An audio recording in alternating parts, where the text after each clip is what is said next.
When I was in my early adolescence, that awkward age where you're still doing sleepovers at friends' houses, but not quite having what you would then call a party, a pretty common way that the night would end is with someone trying to watch pornography. Now I know, Zoomers are shocked, not only because we used to do things communally out in the real world, but because the idea of getting together to watch porn seems silly.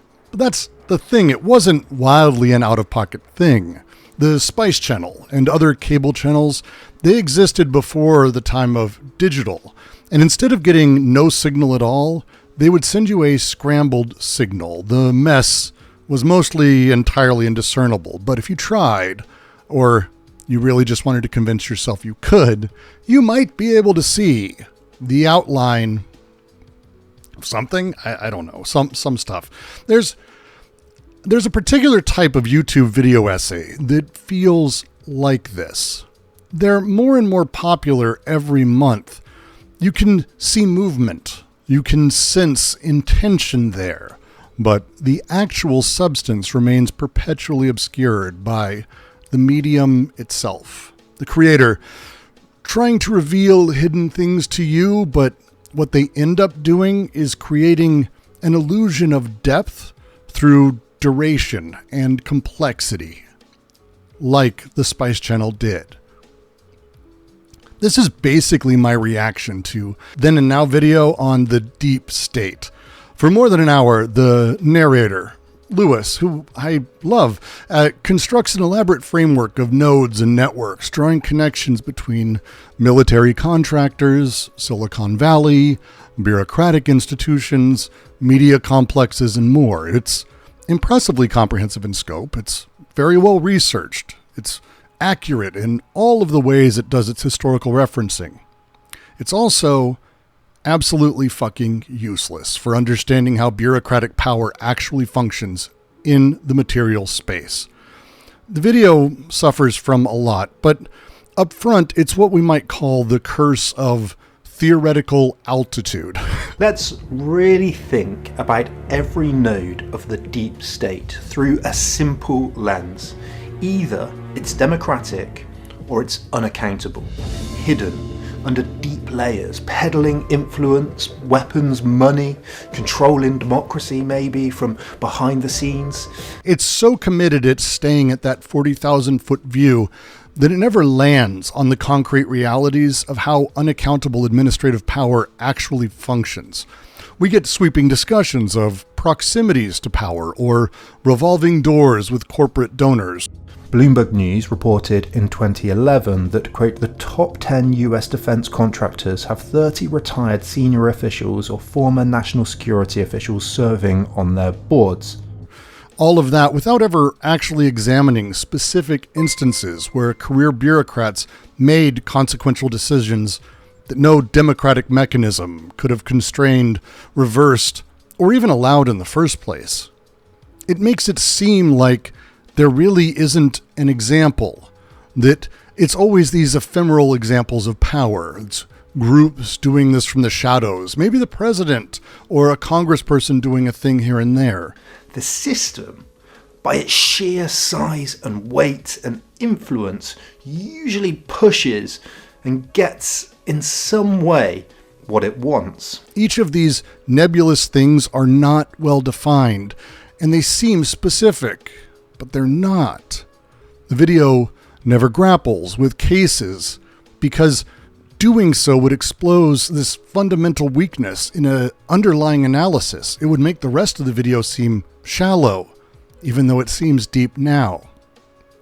Lewis treats bureaucracy as a universalized phenomena, applying the same theoretical lens to everything from ancient Roman Praetorian guards to modern federal agencies globally.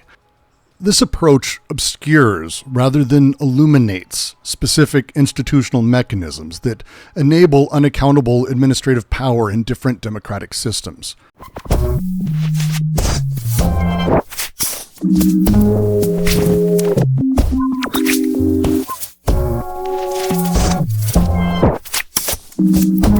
This isn't the first time I've had an issue with Then and Now. I was a Patreon of Then and Now for I don't know, forever. It feels like years, 2 years, maybe 4, maybe less. It's hard for me to know, but I do remember why it stopped. A year ago, Then and Now put out a video on AI that surprised me by staying just non-specific enough that there was no dealing with things in a material specific sense, how AI functions, how it was built, and more. A lot of the video was wrong and even granted things to the AI companies that was entirely bullshit at the time.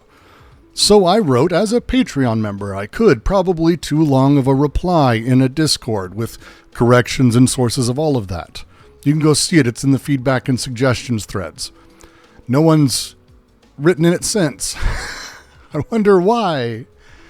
As jaded an asshole as I am, it takes a lot to disappoint me. But you can. The problem with that video, though, is the same as here. It's acute when we recognize the video's British perspective, fundamentally misunderstanding how different democratic systems structure bureaucratic power, taking it as a transcendent thing instead of actually dealing with it. Did you know, I hate to tell you, bureaucratic systems vary widely. There isn't a such thing as a bureaucracy. It's not even how the bureaucracy deals with the state or the electoral system or the administrative state or the populace or how voting works. There's nowhere that these things are identical. This video treats it as if it is. In the UK, they have what you call the Westminster system, and it kind of governs British administration, and it creates strong political controls over civil servants through a doctrine of ministerial responsibility, where ministers bear direct accountability for departmental decisions, while civil servants get to remain pretty anonymous and very much politically neutral. They don't have to worry about all those comings and goings. Cabinet government concentrates executive authority, and permanent secretaries serve at the pleasure of incoming governments as they move in and out.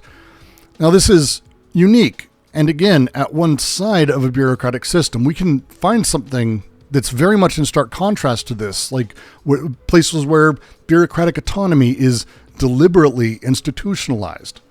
Japan might be the perfect example of this. Its post-war administrative structure specifically set out to create this ridiculously powerful bureaucratic class that governed through formal political institutions rather than being governed by them. They have this thing there. I'm not going to pronounce it correctly, but it's basically administrative guidance. The idea that bureaucrats shape policy through informal regulatory interpretation, and retired bureaucrats actually join industries that they previously regulated. Explicitly, it's a tradition there, and this creates permanent networks of influence that transcend electoral cycles. In Japan, politicians often serve largely ceremonial functions, while career officials draft the legislation, interpret regulations, and coordinate policy implementations. If you haven't seen the anime Ghost in the Shell standalone complex, both seasons are great. Highly recommend them. They're filled with fantastic gunplay and brilliant fights, but it's also filled with an equal amount of office political maneuvering, explicitly about how elected people service. It was my impression that such work fell under the purview of public security. Understood, Prime Minister. Is that wise, sir? I don't believe she gave you authorization for this. If no one finds out that I'm the person who opened up Pandora's box, then I didn't break my word to the Prime Minister. It's a good show. Go watch it. And if you are from either of those two worlds, you might not realize that America is also uniquely broken. The American system is odd. It occupies this odd middle position that creates unique opportunities for unaccountable administrative influence while having political implications. It's a worst of both worlds, best of both worlds. Kind of depends on how you look at it. Because unlike Westminster's system and their clear ministerial... I have a silly walk, and I'd like to obtain a government grant to help me develop it.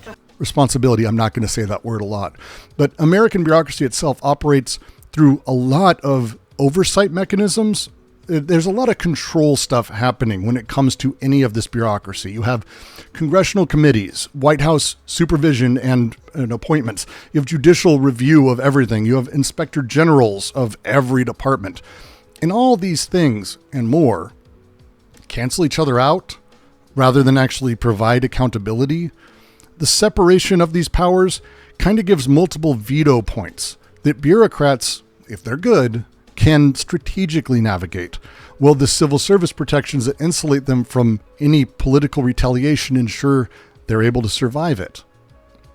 And I'm not just talking about red string on a board or lines on a chalkboard. I can tell you there are many, almost infinite number of goddamn stories that talk about this unique brokenness. Take Janet Woodcock. You can go Google her. She spent 38 years in the FDA. I'm Janet Woodcock, and right now I'm director of the Center for Drug Evaluation and Research at the FDA. She personally overruled an 11-2 advisory committee vote. This drug called eteplirsen, whatever the fuck it is. It's some insanely expensive muscular dystrophy treatment that had questionable efficacy. She overruled them. Who is she? Stephen Johnson. Is it a danger, Mr. Johnson? Is CO2 a danger to the American people, in your opinion? Mr. Chairman, global climate change is a very serious issue. Is it a danger to the American people, Mr. Johnson, that CO2 in massive quantities is being emitted into the atmosphere? We will be laying out our position on endangerment as part of our proposed regulation. He's a guy who denied California's greenhouse gas waiver against a unanimous EPA staff recommendation and clear legal statutory requirements passed by Congress. How did he do that? These are not nodes in some theoretical network.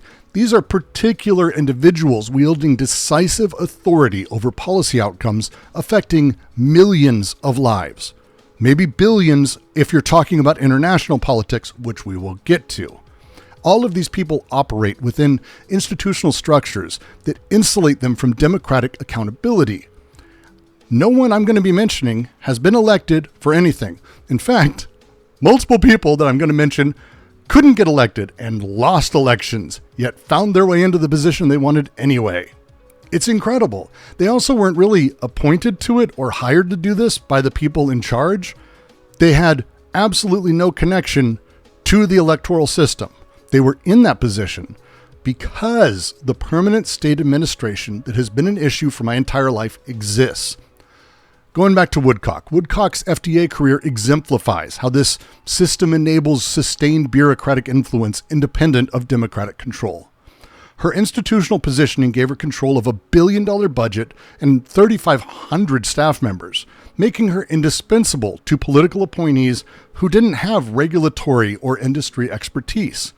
When she approved controversial medications despite scientific opposition. First tonight, an upstate addiction counselor is sounding off. He's upset after the FDA approved a powerful painkiller for children as young as 11. We're talking here about OxyContin.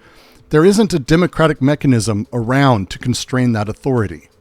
Advisory committees can give input, but they don't have any binding power. They have no control. Political appointees would depend on that, but they can't evaluate her recommendations. She knows 30 years of shit she's been there for forever. She has all the cards, as Trump would say. Congressional oversight operates after the fact, and it can't reverse regulatory decisions. Courts defer to agency expertise, except in cases of clear procedural violation, at least for the time being. And Johnson's trajectory also puts him in a place where he went from EPA scientist to politically appointed administrator. It's a huge gap of accountability. He had 30 years of career building bullshit. I'm only 44. Most of my life, this guy is in the bureaucracy. He spent 30 years building pesticide regulatory expertise in a perfect way, and he created this information asymmetry, and it gave him the ability to shape policy even when he was in a formal political position. When EPA career staff warned him denying California's waiver not only violated Clean Air Act requirements, but was unanimously decided as, a bad thing to do, there was nothing to do to prevent this. No elections, no snap elections, no impeachment, nothing. It It's wild. Congressional testimony actually showed potentially misleading statements about the decision-making process.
But he didn't suffer. He was around. He was good. In fact, he's did better than good after that. These two cases demonstrate American bureaucratic structure creates islands of unaccountable authority where technical expertise trumps this democratic input. They don't give a shit about our voices, and there's no institutional mechanisms to deal with it. It is not an abstract deep state conspiracy. It isn't this unknown level of power that we just can't put our finger on over the course of an hour and a half. It is a mundane reality of how regulatory authority functions when institutional design privileges bureaucratic autonomy over democratic accountability. Lewis's video theoretically has a framework that dissolves when you confront it with concrete examples, because he treats bureaucratic influence as a problem of network power and relationships rather than actually the design of the institution itself and the legal authority vested in particular places in conflicting ways. Lewis constructs elaborate diagrams, and they're good graphics, good for you, but he's showing this weird thing as connections like of different power centers. If we're starting again with our framing of democratic accountability versus unaccountable influence and actors, we must look at what is the largest node. The US federal government, for example, employs 3 million people. Where was Woodcock? It tells us nothing about why Woodcock could approve this ridiculous medicine or how Johnson could deny California's waiver request. However, knowing these examples, we can actually talk about meaningful policy change that could be pushed. We can fix the goddamn problem as they happen if we do this. That's the problem with this video and other videos like it and how they approach these things. It mistakes complexity for insight and breadth for depth. There's no depth. There's nothing. By trying to map every possible connection between these institutional actors, the analysis becomes diffuse. It loses any sort of capacity to engender power in any specific instance and negate the way the bureaucratic system works. So when you're done, you finish the video and you have this great vocabulary of theoretical concepts. Oh yes, nodes over here, networks over there, this revolving doors of industry, yes, but the fuck are you actually going to do? Nothing. No understanding at all of how bureaucratic authority actually functions or what mechanisms we can put in place to constrain it. Again, there's nothing really wrong in the video. That's the most infuriating thing. Much of it is accurate and great to hear and important to the story. But the framing, the problem is the type of analysis actively obscures the actual dynamics of bureaucratic power, treating it as a mysterious phenomena requiring elaborate theoretical excavation, rather than what it is, which is a straightforward institutional investigation that can give us specific people to point at with specific functions. I mean, it doesn't take a lot. We can keep going on other concrete cases. There's no shortage. Thomas A. Shannon Jr. And news that has appeared in the press that the U.S. is preparing to reinstate a U-turn authorization or to allow Iran access to the U.S. financial system are not true. You don't know the name. right? He served, I think, almost all of my life in some capacity around or in the State Department. He started as a consular officer in Guatemala to the Undersecretary of State for Political Affairs, right? It's the highest ranking career diplomat position in the Department of State. He did well. His career demonstrates how technical expertise in Latin American affairs enabled him to shape U.S. foreign policy, and he did it across all of the presidents that's been around since I've been alive, across absolute breaks where Americans voted for changes in foreign policy by a landslide. He served Obama and Trump. How do you do that and maintain any sort of semblance that you're anything but a bureaucratic hack? A name you might know if you're politically inclined, Richard Clarke. Can you see where a reasonable person might say that if Yassim is given a safe haven inside of Iraq prior to 9/11, that the Iraqis are at least unwilling to do what is necessary to bring someone that we believe is responsible for killing Americans in 1993 to justice? Well, the Iraqis were providing safe haven to a variety of Palestinian terrorists as well. Absolutely. He's a fat-faced bureaucrat. You'll see him around. He's a famous one, too. His career spans more than the time I've been alive. He started as a fucking intern at the Pentagon, and he ended up moving to being the guy who coordinated diplomatic support for President Bush. Not that one, the first one. Then he worked for the Clintons. He was appointed under Ambassador Madeleine Albright. Not really appointed again. Madeleine Albright was appointed by an elected person. Richard Clarke showed up. You might know him from a few things. He worked to stop Sudan and the U.S. from doing a deal that might end, horrifying atrocities there. He's the one who linked first Osama, Al-Qaeda, weapons of mass destruction, and Iraq together. Condi Rice and them liked him a lot. He worked to overthrow the UN Secretary General, and then he worked for another President Bush heading cybersecurity. And that guy then went on to advise President Obama on intelligence and cybersecurity too. I didn't vote for him. Nobody did. Neither party. Yet somehow, one of the more fun ones I found, and I have a list of seriously like 70 of these. It was amazing how easy this is to do if you try. Sheila Bair. For growth. I mean, when I look, it looks like our companies are crushing everyone else. Like, I don't see any foreign companies doing that well, sitting on mountains of cash. Well, if from a shareholder perspective, they're doing just fine, but in terms of job creation in the U.S., I don't think we're doing fine at all. And I do think part of that, not all of it, but part of it is we have a very non-competitive corporate tax rate here in the U.S. It's a name you probably should know. She worked for Senator Bob Dole when he was Senator Bob Dole in the 80s. She was a research director of General Counsel, which is kind of a weird bullshit title, but you know what it is. She decided after he stopped, she would then move to be elected herself. She failed. A couple times, actually. So instead, she worked to become appointed. She was, by the first President Bush, very shortly heading the FDIC, then under Clinton as a governmental agent overseeing the New York Stock Exchange. Then the Treasury Department again by the other President Bush. She actually disagreed so much with what President Bush was doing on the financial side, well, again, serving in the capacity of FDIC and all of this.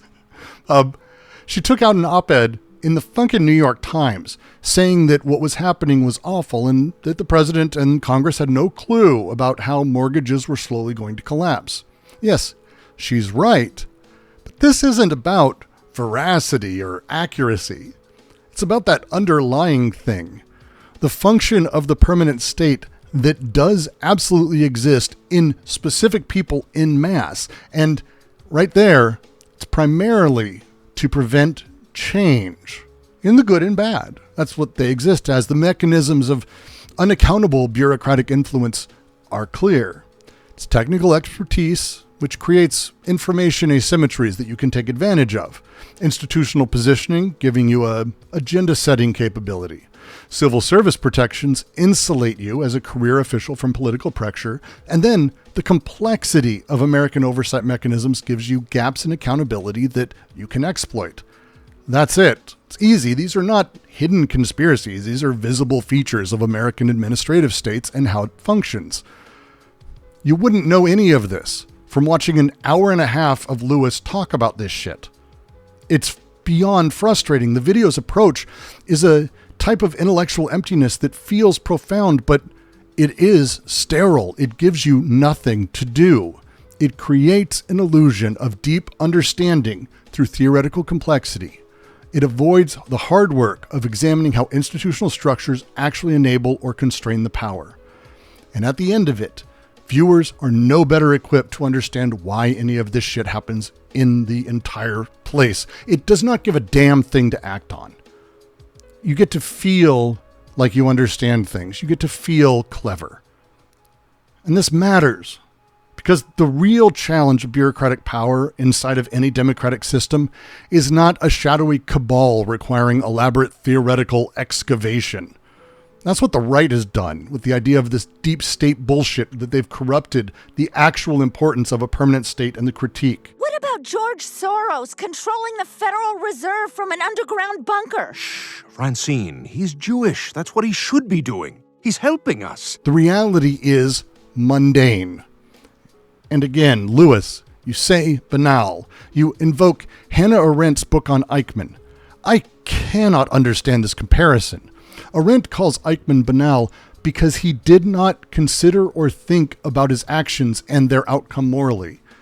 It's a thing he wrote about. It's in her book. That's the whole point. The evil of the Nazis is that they didn't think about the moral realities or the impact. Everything was procedural. None of the people I've mentioned are that. None of them are banal. None of them are empty or thoughtless. There is nothing like this in the American bureaucracy. Every person I've mentioned and anyone else you find has a moral compass that they're screaming about, strongly pushing them and driving them. That's absolutely part and parcel of why they do everything they do. They think about outcomes to an extreme level and gross level of detail often, and they are aware. Most have written memoirs detailing that almost hilariously at a criminal level. But no, it is not banal. Bureaucracy is a lot, but it's not banal. I'd rather say mundane. It's ordinary, routine, embedded in the everyday fabric of life in ways that make it invisible precisely because it is pervasive and functional. The mundanity, that quality of bureaucracy, is its power. It operates through this accumulated weight, this sedimentary nightmare of countless small, seemingly reasonable decisions, rather than a dramatic moral failing. Woodcock approved OxyContin for children, and that is not banal thoughtlessness. It was a mundane application of regulatory capture that had been decades in the making. Johnson's methyl iodide approval, it's not vacant processing. It's a routine operation of an agency that had been systematically oriented towards industry interests. And both were done to not only further their own careers, but to have impact publicly in an ethical. I'll end by talking about a great book on all of this. It's called Seeing Like a State. In it, James C. Scott outlines much about the nature of bureaucracy, but there's a phrase that kept coming back to me as I was writing this, and I want to end the video with that. He would call the Then and Now video bureaucratic simplification. I love that phrase. It's when we take the complex social reality of how individuals deal with each other in a bureaucracy and in social systems, and we put it into a nice, simple category. It's clean and tidy and sterile and not fightable. And he warns, this shit is not simple-minded. It is a sophisticated form of social control that works precisely through mundanity.